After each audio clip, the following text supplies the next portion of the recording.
What if they held a convention and said that only men could be speakers? I mean, came out and said that only men could be speakers at the convention. There would be an uproar, wouldn't there be? Well, let me tell you about a convention of Dungeons and Dragons that's held online. It's called Contessa, and it's organized by women, and only women could be the GMs or game masters. Oh, men are welcome to come and participate, but they can't GM. Supposedly, this is to garner equality among the sexes. Let me tell you a couple of stats.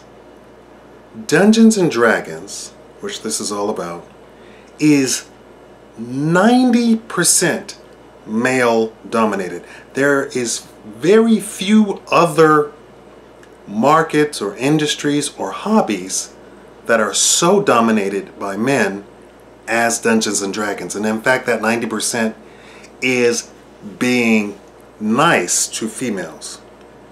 Now, what do you think happened at Contessa?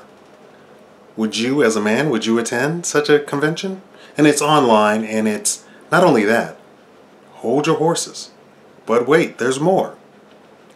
Not only could males attend and participate, but since it was held on Google Chat and run by females, men could be kicked out of the Google Hangout if they so desired to kick them out for whatever reason. This was in their bylaws for the convention. Would you as a man attend that? Notice that when they have male conventions or regular conventions that are not male only, but for everybody, there are no bylaws, such bylaws, for kicking out females. Now, why do they even have such a rule? Because men are evil. Would you as a man attend such a convention? Yes, there might not be a convention going on at the time, but I'm sure you could hold out and have a Google Hangout with your own friends to play D&D online if you so choose.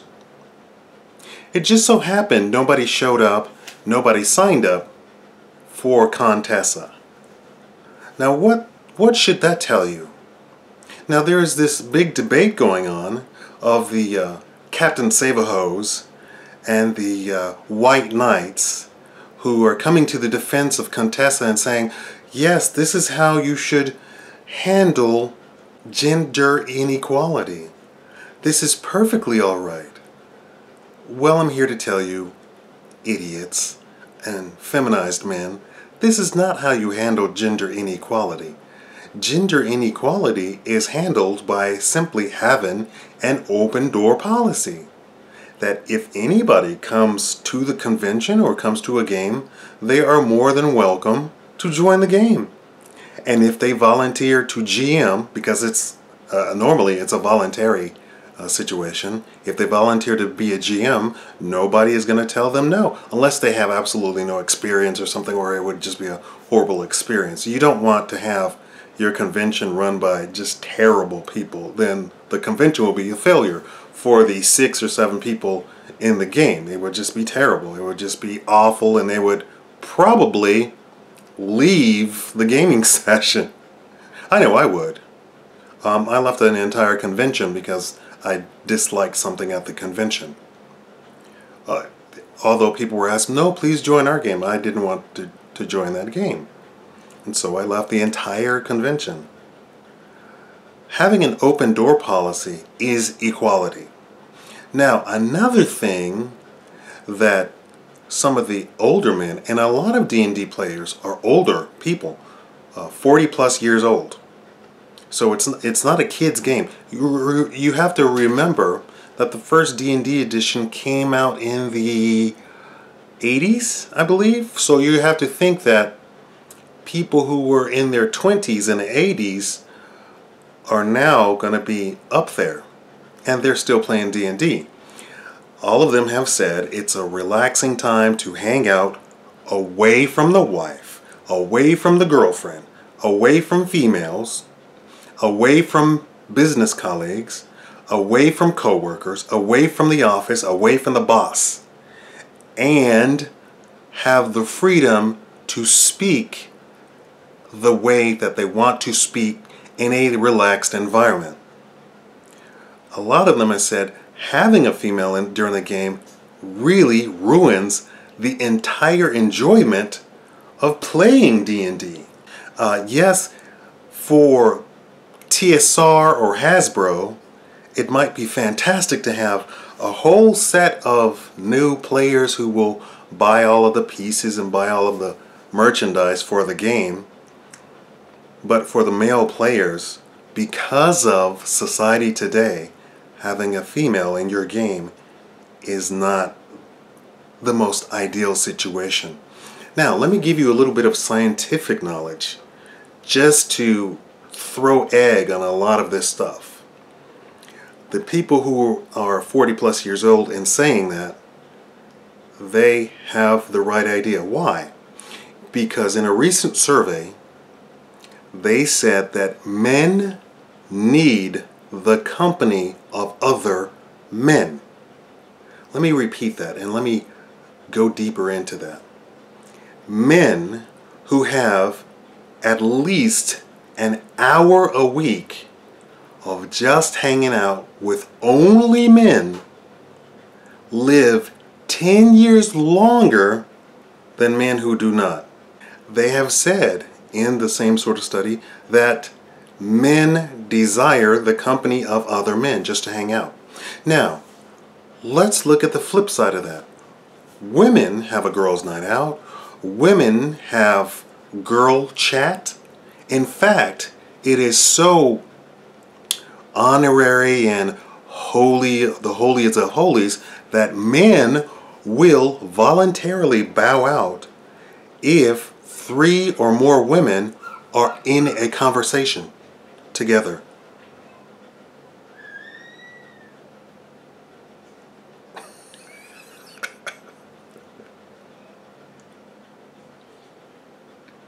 Men will voluntarily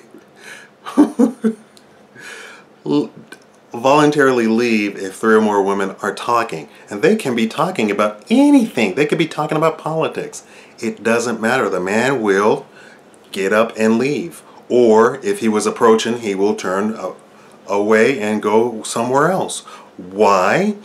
Because men want to be respectful and they do not want to intrude on a female-only conversation. But females believe today that they have the right and authority to join an all-male whatever.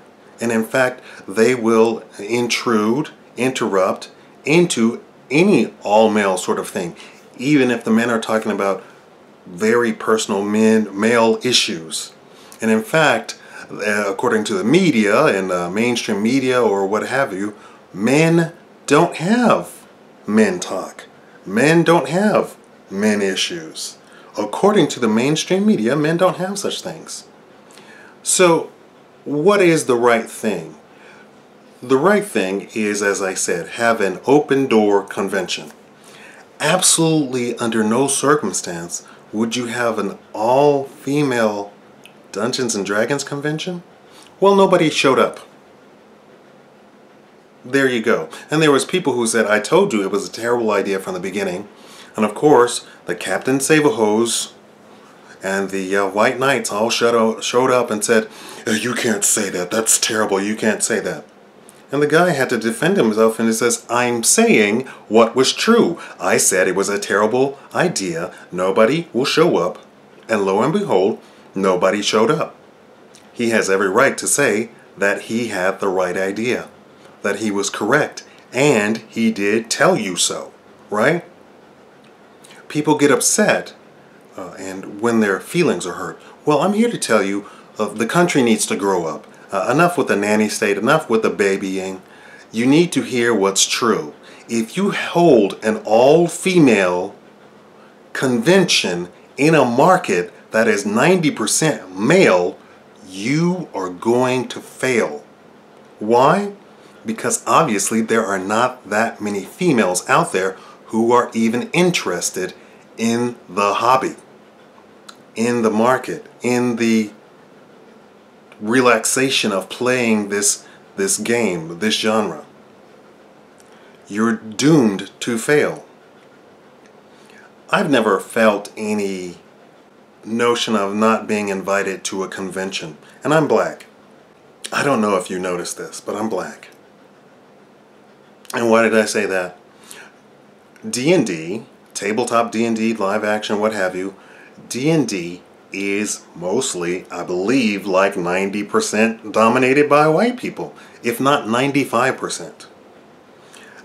Suffice it to say that maybe 2% of the entire black population plays Dungeons and Dragons. Maybe. It might be down to 1%. I have never felt anybody say, you can't be a part of this convention. And in fact, I never heard not even a whiff of it. When I sat down and played at the official TSR conventions, they were so happy to have me. Why?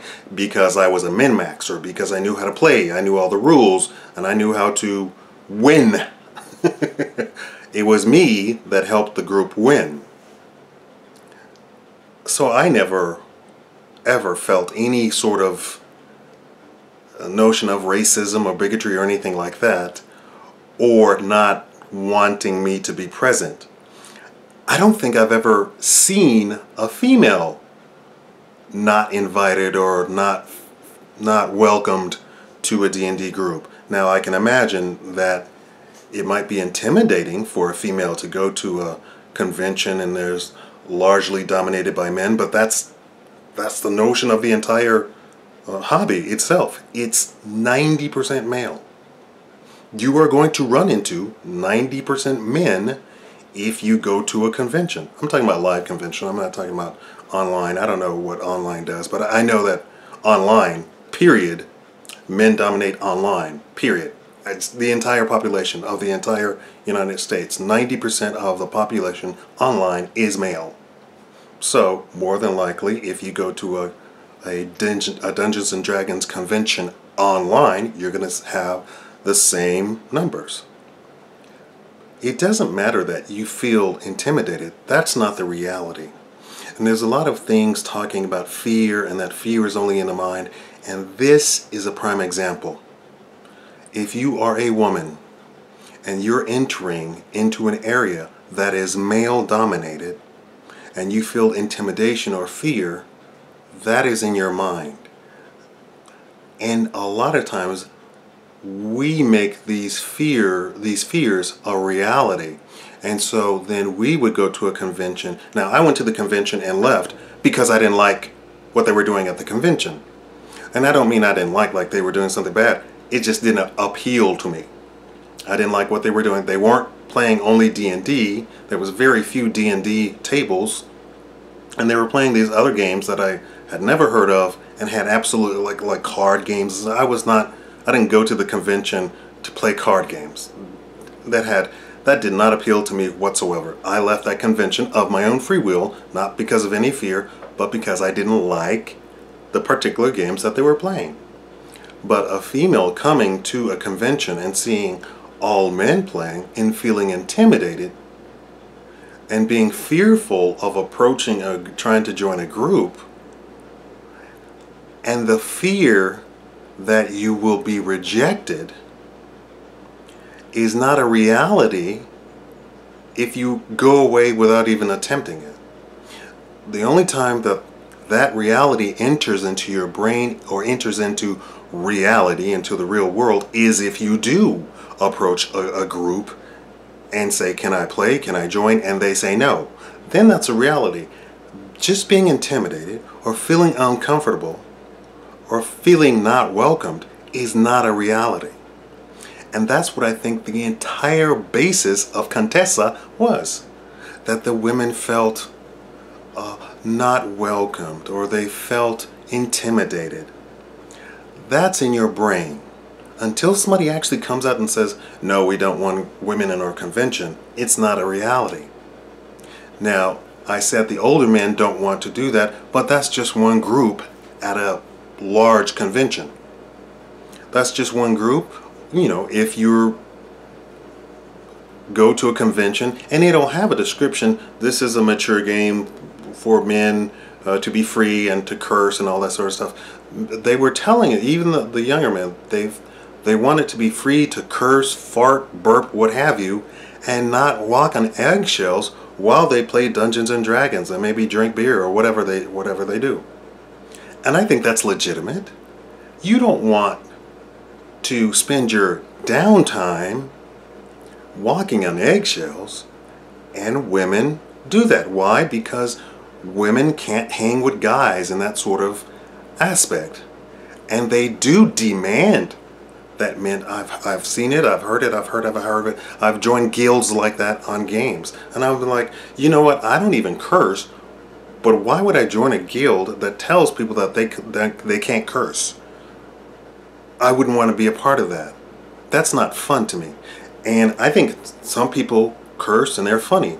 I think some people are hilarious by the way that they curse. They don't curse like, you know, Joe Jock.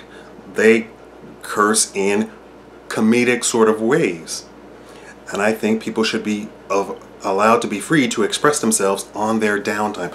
I keep coming back to on their downtime. This is their downtime. This is what they do to have fun. This is something for fun. There should absolutely be no political strain and stress on something that's supposed to be a game. Thank you for watching the Shakaama Live Show.